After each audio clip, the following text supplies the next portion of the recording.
बाबा ने लिखा कि नहीं लिखा? सुंदर नकली रूप बनाया है। और यहाँ राम जी क्या कह रहे? निर्मल मन जन, बोलो भले ही रूप बनाती या ना बनाती, भगवान ने कहा है मुझे मन प्रिय तन प्रिय नहीं। निर्मल मन जन सो मोहि पावा, मोहे कपट छल छिद्र न भावा। बोलो सबरी ने कौन सा श्रृंगार किया था?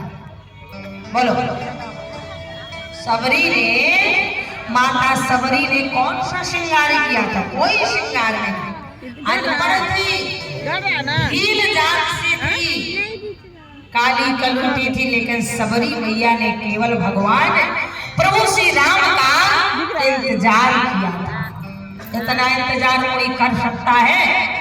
बोलो मानस तो पढ़ी है ना आप लोगों ने?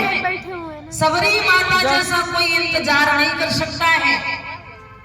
भील जाति से थी और सबरी माता कोई ऐसे वैसे नहीं। सबरी मैया ने तो स्वयं गंगा मैया से वरदान मांगा था कि मुझे भील जाति का, नीच जाति का घर। माताओं यही सबरी मैया महाराज पिछले जन्म में एक राजा की बहुत रूपमती रानी थी। और राजाओं का नियम होता था पहले के जमाने में कि महारानियों को पर्दे में रखा जाता था। ये तिवारी जी बाबूजी बता सकते हैं, इतना पर्दे में रखा जाता था कि अगर बुखार आ जाए, तबीयत खराब हो जाए, जहां से मैं आई हूं ना बुंदेलखंड से, आज भी बुंदेलखंड में इतना लंबा घूंघट घाल के घर से बाहर निकला जाता। आज भी जेठ के सामने, ससुर के सामने हम और घूंघट अपना नहीं उठा सकते हैं, ना जबान उठा सकते, ना बोल सकते। हमारा इतना बुंदेलखंड में मर्यादा है। और पहले तो इतना मर्यादा था कि महाराज अगर कोई महिला बीमार हो जाती थी तो वैद्य लोग देखने आया करते थे, तो नाड़ी नहीं देखते थे, पर्दा लगा होता था, नाड़ी में हाथ में धागा बांध दिया जाता था और वैद्य लोग उतनी दूर से धागा पकड़ के नाड़ी देखते थे। और आज MBBS के डॉक्टर घूम रहा है, पहले पूछेगा अच्छा क्या हुआ है, अब बताओ। जब हम ही को बताना तो डॉक्टर कहेगा बैठे, ये 500 रुपया फीस कौन सी बात है? कब से बुखार आ रहा है, सर्दी है, जुकाम है, पेट साफ होता है कि नहीं होता है? तुम्हारा भला हो जाएगा। 500 रुपया फीस ले रहे हो और सब हमसे पूछ रहे हो, पर एक्सरा करा रहे हो, तो आखिरकार आज वही हो गया है, अंधेर नगरी चौपट राजा, टके शेर भाजी और टके शेर खा जा। पहले ये होता था कि केवल वैद्य के सामने बैठना पड़ता था, नाड़ी पकड़ के सब कुछ बता देता था, काम बात कपड़ों जो भी हो। तो महाराज यही सबरी मैया पिछले जन्म में एक राजा की बड़ी रूपमती रानी थी, पर पर्दे में रखा जाता था। पर ये रानी बड़ी धार्मिक थी महाराज, और इतनी धार्मिक थी कि ये साधु संत महात्माओं के बीच बैठने के लिए मन करता था।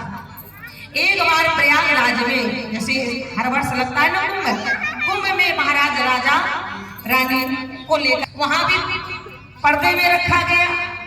महारानी ने एकांत पाके महाराज से कहा, महाराज महलों में तो मैं हमेशा बंद रहती हूँ, पर मैंने कभी आपसे अपनी इच्छा जाहिर नहीं किया।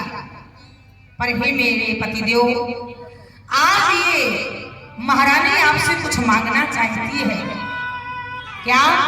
बोले हम यहाँ प्रयागराज में आए हुए हैं, तो मेरा गंगा मैया में स्नान करने का बड़ा मन हो रहा है, साधु संत महात्माओं का दर्शन करने का, सत्संग लाभ लेने का बड़ा मन कर रहा है। आप आज्ञा दे दें। महाराज ने बिल्कुल स्पष्ट मना कर दिया, आप महलों की रानी हो, आप इस तरह जाओगी तो अच्छा नहीं लगेगा, यही रहो। रानी चुप रही, बोली तो कुछ नहीं, पर महारानी ने अपने आप को बड़ा धिक्कारा। कभी कभी ये रूप भी बड़ा खतरनाक होता है, सुंदरता भी बड़ी खतरनाक होती है, कभी कभी धन भी बड़ा खतरनाक होता है, कभी कभी घमंड भी बड़ा खतरनाक होता है। रानी ने धीरे से रात के 12 बजे अपने तंबू रावटी से निकली, गंगा मैया के पास गई, गंगा मैया में स्नान किया, प्रणाम किया। हे माँ गंगा, वैसे तो आत्महत्या करना पाप है, लेकिन फिर भी मैं आज आत्महत्या करने जा रही हूँ, पर माँ मुझे अपनी गोदी में लेना, पर आज आत्महत्या करने जा रही हूँ, या तो मुझे दोबारा जन्म नहीं देना गंगा मैया, और अगर दोबारा जन्म देना तो किसी नीच के घर में, शूद्र के घर में मेरा जन्म हो कि मेरी तरफ दुनिया वाले देखें। वही महारानी का जन्म माताओं भीलों के राजा साबिर की बेटी बल्कि सबरी नाम से भी था, और वहां भी सबरी जो बड़ी हुई, शादी विवाह वाले आने लगे। सबरी को पिछला जन्म याद था, फिर से सागर 84 में फंसने जा रही। सबरी मैया एक दिन रात में अपने डेरे से निकल के आई, मतंग ऋषि के आश्रम के पास में आई, पर दिन में नहीं जा सकती। रात में आश्रम को बुहार दे, पानी भर दे, फूल इकट्ठा करके रख दे, लकड़ी इकट्ठा रख दे। सुबह मतंग ऋषि जागे, सेवा तो दिखाई देती है पर सेवक दिखाई नहीं देता है, और आज सेवक दिखाई देते हैं पर सेवा दिखाई नहीं देती है। आज का चिलवा बाबा के गुड़वा नहीं दबाएगा, गला दबाएगा, गला दबाएगा। कब बाबा का राम नाम सत्य होकर हम महंत बनकर बैठे। तो महाराज आज यहाँ एक दिन रात्रि के समय सबरी मैया आश्रम को बुहार रही थी, साफ कर रही थी। मतंग ऋषि जगे और सबरी मैया को पकड़ लिया। कौन है? सबरी मैया कांप गई और रो पड़ी। बच्ची थी, चरणों में गिर पड़ी। महाराज बड़ी दुखियारी हूँ, घर परिवार छोड़ के आई हूँ, साधु संत महात्माओं के दर्शन के लिए। अगर आप भी मुझे भगा देंगे तो मैं कहाँ जाऊँ? मतंग जी ने कहा, तो रात्रि में क्यों आती? रात में रहो, सत्संग करो, बैठो, संतों का जूठन पाओ, कल्याण होगा। शबरी ने बड़ा सुंदर भाव कहा, महाराज ये संसार बड़ा बुरा है, अगर मैं आश्रम में रहूंगी लोग तुम्हें बदनाम करेंगे। मतंग जी ने कहा, सबरी मेरा नाम मतंग है। मतंग माने हाथी होता है, हाथी अपनी चाल चलता है, कितने कुत्ते भूखते उससे कोई परिवर्तन नहीं होता है। तुम यही रहो, कोई कुछ नहीं कहेगा। और दूसरी बात सबरी, आज से तुम मेरी बेटी हो, मैं तुम्हारा पिता हूँ। पिता और बेटी को कोई कलंकित करने वाला नहीं है। सबरी मैया रहने लगी, आश्रम में रह के संतों का दर्शन करने लगी। पर एक दिन मतंग जी का अंतिम समय आया, परम धाम को जाने लगे। सबरी मैया ने पांव पकड़ लिया, हे गुरुदेव भगवान, अब मेरा क्या होगा?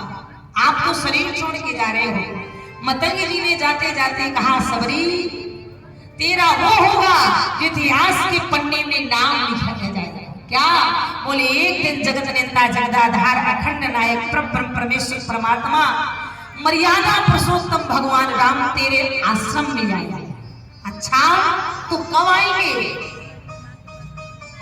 मतंग जी ने कहा, वो तो मैं भी नहीं बता सकता कब आएंगे, पर मैं भी नहीं बता सकता। क्यों? बोले अभी तो परमात्मा के बाप का भी अवतार नहीं हुआ है, दशरथ जी का भी अवतार नहीं हुआ है, और फिर कहा भी नहीं जाता है समरथ को नहीं दोष गोसाई। बस तू तो इंतजार